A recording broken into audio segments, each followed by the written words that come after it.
जब महाभारत का युद्ध आरंभ होने वाला था, तब दुर्योधन और अर्जुन श्री कृष्ण के पास सहायता लेने के लिए पहुंचे। श्री कृष्ण उस समय विश्राम कर रहे थे, तो दुर्योधन उनके सिरहाने पे जाके खड़ा हो गया और अर्जुन उनके चरणों में जाके बैठ गया। जैसे ही श्री कृष्ण की आंख खुली तो उन्होंने अपने सामने अर्जुन को देखा और उनसे पूछा कि अर्जुन, तुम्हें क्या चाहिए? तो दुर्योधन ने कहा कि पहले मैं आया हूं, इसलिए आप पहले मुझे दीजिए। तो श्री कृष्ण ने कहा, भले तुम पहले आए हो, लेकिन मेरी नजर पहले अर्जुन पे पड़ी, इसीलिए पहले मांगने का हकदार वो है, और अर्जुन तुमसे आयु में छोटा है, उस हिसाब से भी अर्जुन को मांगने का हक पहले है। तो अर्जुन ने श्री कृष्ण से कहा कि इस महाभारत के युद्ध में आप मेरी सहायता करिए। तो श्री कृष्ण बोले, एक तरफ तो मैं हूँ निहत्था, जो युद्ध में शस्त्र नहीं उठाऊंगा, युद्ध नहीं करूंगा, और दूसरी तरफ मेरी नारायणी सेना है जो अजेय है। अब तुम बताओ कि तुम्हें इन दोनों में से क्या चाहिए? तो अर्जुन ने कहा कि मुझे सिर्फ आप चाहिए, सिर्फ आपकी जरूरत है। दुर्योधन मन ही मन खुश हो गया कि एक निहत्थे व्यक्ति को लेकर के ये अर्जुन क्या कर लेगा, और ये अच्छा हुआ कि नारायणी सेना मुझे मिल गई, और वो बहुत खुश होकर वहां से चला गया। तो श्री कृष्ण ने अर्जुन से पूछा कि अर्जुन, तुमने नारायणी सेना को छोड़कर मुझे निहत्थे को क्यों चुना? अर्जुन ने कहा, मुझे आप पर इतना विश्वास है कि ऐसी एक तो क्या, 1000 नारायणी सेना मिलकर भी आपके सामने टिक ही नहीं सकती। ऐसा ही विश्वास हमारे मन में परमात्मा के लिए, अपने रब के लिए, अपने खुदा के लिए हो जाएगा कि दुनिया की 1000 मुश्किलें मिलकर भी मेरे उस रब के आगे, मेरे खुदा के आगे, मेरे परमात्मा के आगे टिक ही नहीं सकती। तो विश्वास रखना, दुनिया की बड़ी से बड़ी मुसीबत भी आपका कुछ नहीं बिगाड़ सकती। एक प्रसंग महाभारत का और है। महाभारत का युद्ध चल रहा था। दुर्योधन ने भीष्म पितामह से जाकर के बहुत कठोर वचन कहे कि आप युद्ध भले हमारी तरफ से कर रहे हो, लेकिन आपका मन पांडवों से मिला हुआ है, आप ईमानदारी से युद्ध नहीं कर रहे हैं। दुर्योधन की इस बात को सुनकर भीष्म पितामह को बहुत क्रोध आ गया। उन्होंने कहा, अगर ऐसा है तो आज मैं प्रतिज्ञा लेता हूँ, कल या तो अर्जुन नहीं रहेगा या फिर भीष्म नहीं रहेगा। इस प्रतिज्ञा को सब लोगों ने सुना, सबको पता चल गया। जब श्री कृष्ण को इस प्रतिज्ञा के बारे में पता चला तो वे अर्जुन को ढूंढने लगे, और ढूंढते ढूंढते जब अर्जुन के कक्ष तक पहुंचे तो देखा अर्जुन मजे से सो रहा था। तो श्री कृष्ण ने अर्जुन को जाकर उठाया कि अर्जुन, तुम्हें पता है आज क्या हुआ है? अर्जुन ने कहा, मुझे सब पता है। तो श्री कृष्ण ने पूछा, बताओ तुम्हें क्या पता है? अर्जुन ने कहा कि भीष्म पितामह ने प्रतिज्ञा की है, कल या तो अर्जुन नहीं रहेगा या फिर भीष्म नहीं रहेगा। अर्जुन ने कहा, हे केशव, आज मैंने सारा दिन युद्ध किया है और कल फिर मुझे युद्ध करना है, इसीलिए मुझे थोड़ी देर विश्राम कर लेने दीजिए। फिर श्री कृष्ण बोले, जब तुम्हें पता है कि उसने ये प्रतिज्ञा ली है कि कल या तो अर्जुन नहीं रहेगा या भीष्म नहीं रहेगा, तो उसके बाद भी तुम इतने निश्चिंत होकर कैसे विश्राम कर रहे हो?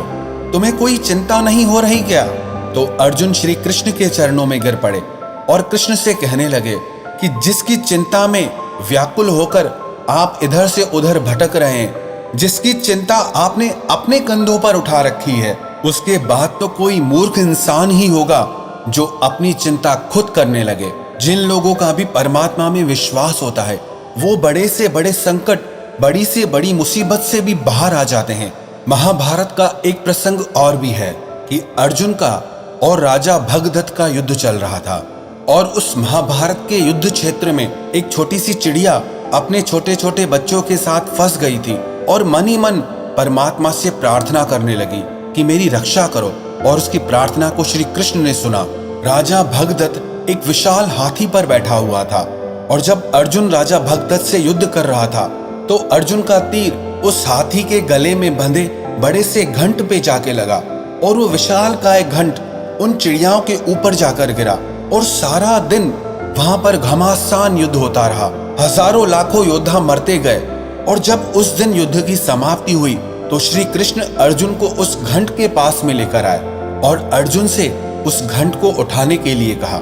जब अर्जुन ने उस घंट को उठाया तो उस घंट के नीचे वो चिड़िया अपने बच्चों के साथ सुरक्षित बैठी हुई थी। तो अर्जुन बहुत आश्चर्य में भर गया कि इतने घमासान युद्ध के बीच में भी ये चिड़ियाएं बच कैसे गईं? तो श्री कृष्ण ने अर्जुन से कहा, क्योंकि इन चिड़ियाओं का परमात्मा पे पूरा विश्वास था, अपनी आस्था पे, अपनी प्रार्थनाओं पे पूरा विश्वास था। इसीलिए आज इनके विश्वास ने ही इनकी रक्षा की है। अरे सारा खेल आपके विश्वास का ही है। मानो तो मैं गंगा मां हूं और ना मानो तो बहता पानी। आपको ऐसे हजारों लाखों मिसाल मिल जाएंगे जिनके विश्वास ने उनकी रक्षा की है, जिनकी प्रार्थनाओं ने उनकी जिंदगी में चमत्कार किया है। ऐसे ही जब भी कभी आपकी जिंदगी में मुश्किलें आए, कोई मुसीबत की घड़ी आ जाए, जब आपको लगे कि आपकी शक्ति, आपका सामर्थ्य, आपकी बुद्धि कुछ भी काम नहीं कर रहा, आप फंस गए हैं, तो ऐसी परिस्थिति में अगर आप परमात्मा पे विश्वास करते हैं, अपनी प्रार्थनाओं पे विश्वास करते हैं, तो यकीन मानना आपकी वो प्रार्थनाएं, आपकी वो दुआएं, आपका वो विश्वास आपको बड़े से बड़े संकट से भी बाहर निकाल के ले आएगा। अरे वो उजड़े को बसा देता है, वो बिछड़ों को भी मिला देता है।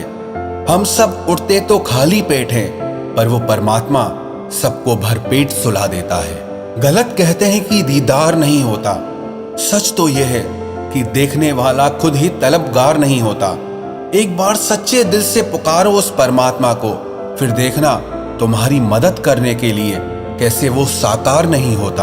अरे वो किसी भी रूप में, किसी भी रंग में आकर के तुम्हारी सहायता करता है, क्योंकि सारे रंग, सारे रूप उसी के ही हैं। अरे तू चिंता मत कर, वो सब जानता है। जिसे कोई नहीं जानता उसे रब जानता है।